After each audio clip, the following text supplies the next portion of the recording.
இது பண்ணி எடுத்து வச்சுருக்கேன். இப்போ பார்த்தீங்கனாலே தெரியும், இதெல்லாம் ஃபுல்லாக மிக்ஸி ஜாரில் சேர்த்துக்கலாம்.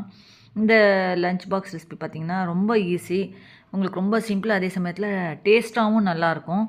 இப்போ இதெல்லாம் கொத்தமல்லி எல்லாத்தையும் சேர்த்துட்டு ஒரு இதுக்கு காரத்துக்கு வந்து நம்ம 3 பச்சை மிளகா சேர்த்துக்கிறேன் நான். உங்களுக்கு நீங்கள் காரம் எவ்வளோ கூட்டி குறைச்சி நீங்கள் சேர்த்துக்கலாம். இப்போ ஒரு குக்கரில் வந்து கொஞ்சமாக எண்ணெய் சேர்த்துட்டு, கொஞ்சம் எண்ணெய் சேர்த்தா போதும். இதுக்கு சைட் டிஷ் வந்து பார்த்திங்கன்னா நீங்கள் உருளைக்கிழங்கு வறுவல், சேப்பங்கிழங்கு வறுவல் அந்த மாதிரி எல்லாமே வச்சு சாப்பிட்லாம். ரொம்ப டேஸ்ட்டாக நல்லாயிருக்கும். இல்லைன்னா ரைத்தா அந்த மாதிரி. இப்போ இதில் கடுகு கொஞ்சமாக சேர்த்துடலாம். சேர்த்துட்டு கொஞ்சம் உளுத்தம்பருப்பு சேர்த்துட்டு ஒரு 2 ஸ்பூன் கடலைப்பருப்பு 2 ஸ்பூன் கடலைப்பருப்பு சேர்த்துட்டு 2 வரமிளகா, கொஞ்சம் வரமிளகா வந்து உங்களுக்கு டேஸ்ட்டு கூடுதலாக கிடைக்கும், அதனால் 2 வரமிளகா. இப்போ பார்த்திங்கன்னா பட்டை, லவங்கம், இலை, இந்த பிரியாணி இலை இருக்கு இல்லையா, அதெல்லாம் சேர்த்துருக்கேன். இப்போ முந்திரி கொஞ்சமாக